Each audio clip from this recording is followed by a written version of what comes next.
Nós sabemos que Francisco e Carol já estão casados perante as leis de Massachusetts, dos Estados Unidos. Aqui agora nós vamos rogar a Deus as suas bênçãos sobre essa união.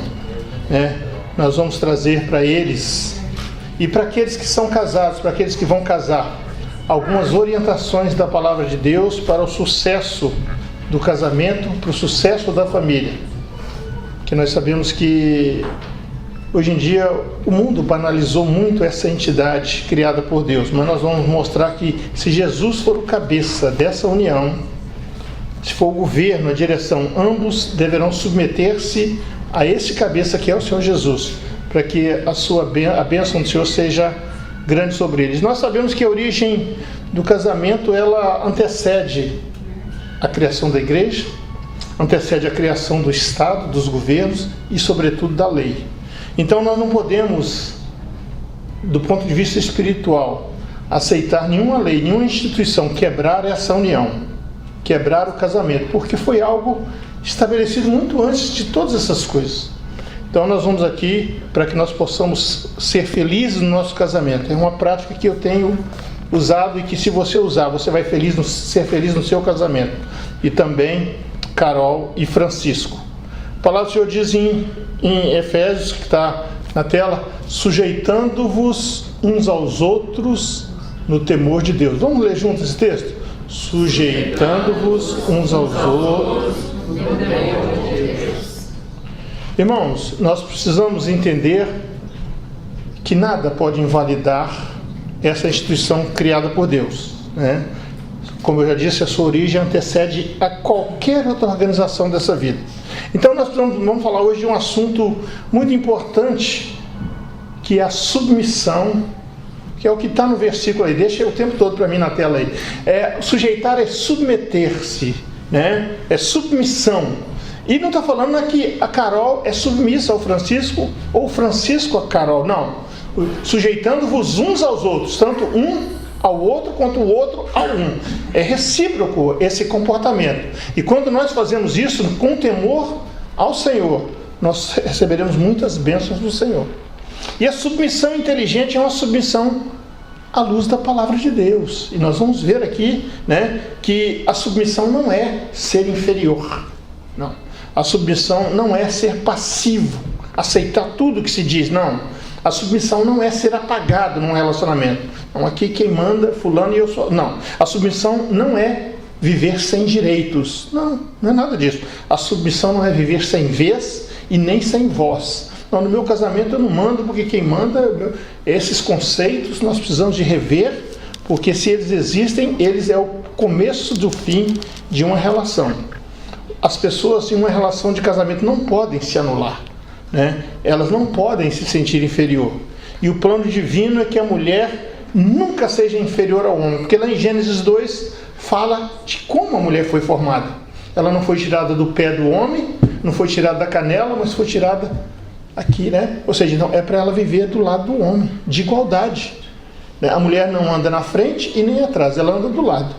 Nós conhecemos um conceito popular que diz que atrás de um grande homem tem uma grande mulher, mas do ponto de vista espiritual não. As nossas esposas andam dos nossos lados. Às vezes que ela passa para trás, sabe para quê? Para nos empurrar, para nos ajudar, porque às vezes nós estamos muito mole. Elas só passam para trás para ajudar a gente. Então, nós precisamos entender que a mulher sabe, ela não procura mandar ou dominar o marido com subterfúgios, né? Com desculpas, com situações para manipular o relacionamento. E mesmo o marido também não faz isso. O casal precisa de ter discernimento espiritual para conduzir essa união, essa relação, numa submissão que não é desonra e nem demérito para nenhum dos dois. Nós sabemos que a grande glória da igreja, a grande vitória da igreja é se colocar em um papel de submissão a Cristo. Então, a submissão não é nada que desmerece a pessoa, né? Então, quanto mais submissa a igreja é a Cristo, mais livre e mais vitoriosa ela é. Eu vou ilustrar isso para os irmãos com exemplos. Quem conhece trem e a linha do trem? O trem só anda ali em cima da linha, né?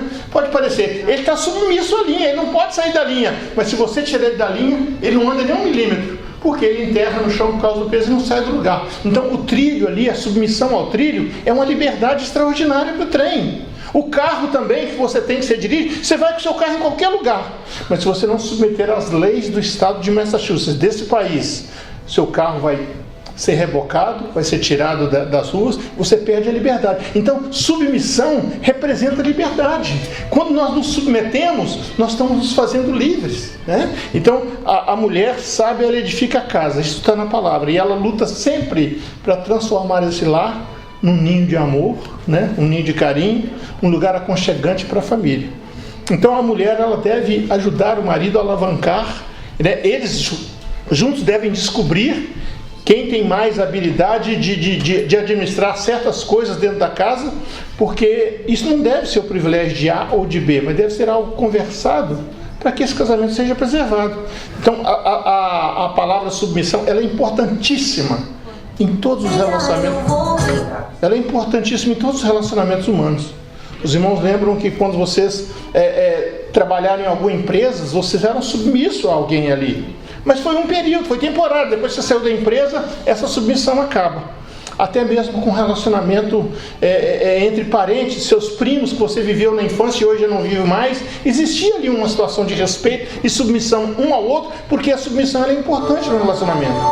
Mas depois que cada um partiu para o seu lado, para o seu caminho, essa submissão acaba. Mas acontece que no casamento ela começa agora para esses Francisco e Carol, e continua para o resto da vida. Então, se eles ficarem bem atentos a isso, eles vão ser muito ricamente abençoados pelo Senhor.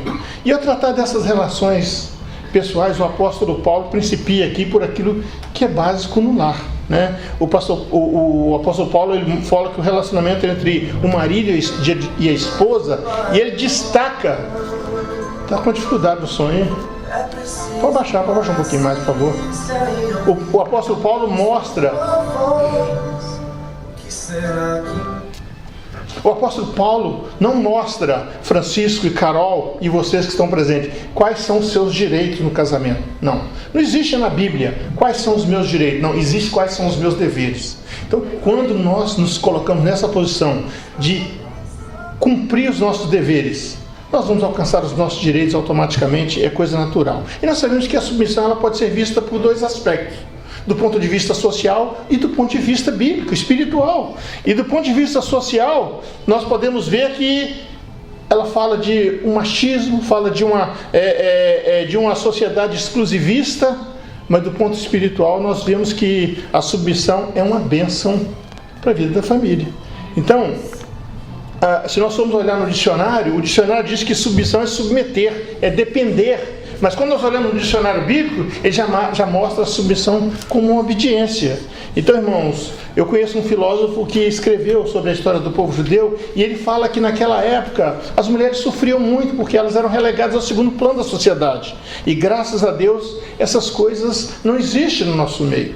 Não existe mais na sociedade que nós vivemos. Inclusive, uma das orações que os fariseus faziam era: Senhor, graças te dou porque eu não nasci gentio, não nasci escravo e não nasci mulher. E a segregação que eles tinham com relação à mulher era tão grande que eles prefeririam queimar os livros da lei do que deixar a mulher ter acesso às leis. Então, essa era a situação que vivia. E na Grécia ainda era pior. Na Grécia, a mulher que casava com o marido era só para cuidar dos filhos legítimos, mas os prazeres e o companheirismo dele eram lá fora. Então, irmãos, nós sabemos que, do ponto de vista espiritual e bíblico, essa não é a nossa realidade. A sujeição das esposas aos seus maridos, ela tem toda a sua descrição no Novo Testamento. Quando nós lemos a palavra de Deus, nós aprendemos ali que Deus deu uma nova dimensão aos privilégios da mulher e também aos privilégios do homem. A sujeição, a submissão, ela deve ser uma atitude espontânea, Francisco e Carol. Não é nada forçado, é espontâneo. Eu quero te servir, eu quero te agradar. Então o objetivo é esse. Aleluia. Então, quando nós observamos, eu disse lá em Gênesis, Deus criou o homem e a mulher para viverem juntos, para viverem um do lado do outro. Então, o que é a submissão do homem para a mulher? É uma devoção com amor, com carinho, com cuidado, né? Um depende do outro e ambos imitam a Cristo neste relacionamento. Principalmente aqueles que não compreendem o verdadeiro amor, eles usam desse recurso, às vezes, do versículo bíblico, para se prevalecer sobre o outro. E nós sabemos que isso não é verdade. Mas também nós não podemos passar por outro extremo, por um movimento feminista que existe aí, em que a mulher alcançou os seus direitos, seu poder, e o que nós temos visto é cada vez pessoas mais sozinhas, sofrendo, porque alcançaram algo que fizeram mal para elas. Então, irmãos, nós estamos aqui hoje para falar acerca disto. Eu tenho uma experiência que eu vou compartilhar com os irmãos antes de encerrar essa palavra. Eu vi um artigo muito interessante. Um casal de idosos viveram casados por cerca de 60 anos. E no final da vida desse casal, 60 anos de casado, ela foi diagnosticada com uma enfermidade que não voltaria a viver. E ela tinha combinado com o marido dela no início do casamento dela. Falou, meu amor, eu vou ter essa caixinha guardada aqui nesse lugar e eu não quero que você mexa nunca nela, não quero que você nunca abra. E aquele marido respeitou aquela atitude dela por cerca de 60 anos. Mas quando ela estava lá no hospital, ela disse para o marido dela, meu amor, você vai lá em casa e traz para mim aquela caixa. E o marido foi com todo cuidado, sem a curiosidade, trouxe a caixa para sua esposa. E na hora que ela abriu a caixa, ele viu dentro da caixinha muito dinheiro, um valor equivalente a $95 mil, e 2 bonequinhas de crochê. Aí ele perguntou para ela, meu amor, o que significa isso? Me explica. Não te explico. Eu aprendi com os meus pais, eu aprendi de que todas as vezes que eu tivesse uma dificuldade no meu relacionamento com você, eu não ia alimentar a guerra no lar, eu ia fazer uma bonequinha de crochê. Então eu aprendi que não existia, eu não ia brigar com você. Ao invés de brigar, eu ia fazer uma bonequinha de crochê. Eu ia descarregar ali tudo em cima daquela bonequinha de crochê. Aí aquele marido todo vaidoso e falou, mas que maravilha! Então quer dizer que depois de 60 anos de casado, eu só te fiz sofrer 2 vezes? Tudo bem, agora eu já entendi as 2 bonequinhas de crochê. Agora me explica esses $95 mil. Exatamente. Esses $95 mil é que eu vendia. A cada 10 bonequinhas que eu fazia, eu vendia 50 centavos cada uma. Então, aquele camarada fez aquela mulher sofrer mais de 190 mil vezes. Se a gente dividir isso por 60 anos, mais de 4 vezes por ano. Então, meu amor, eu estou devolvendo para você, estou partindo, mas estou deixando esse dinheiro aqui, que foi fruto de muita amargura e sofrimento, mas eu devolvo para você em bênção para a sua vida. Então, o casamento feliz é assim.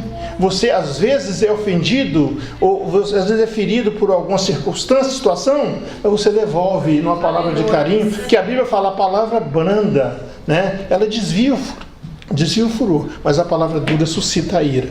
Então, se nós aprendermos essas coisas e praticarmos, nós vamos ter famílias felizes, nós vamos ter casais felizes e que durem até a volta de Jesus. Antes de encerrar, o Francisco vai cantar um louvor, depois nós vamos orar pelas alianças. Vai cantar um louvor, os irmãos podem ficar sentados como estão.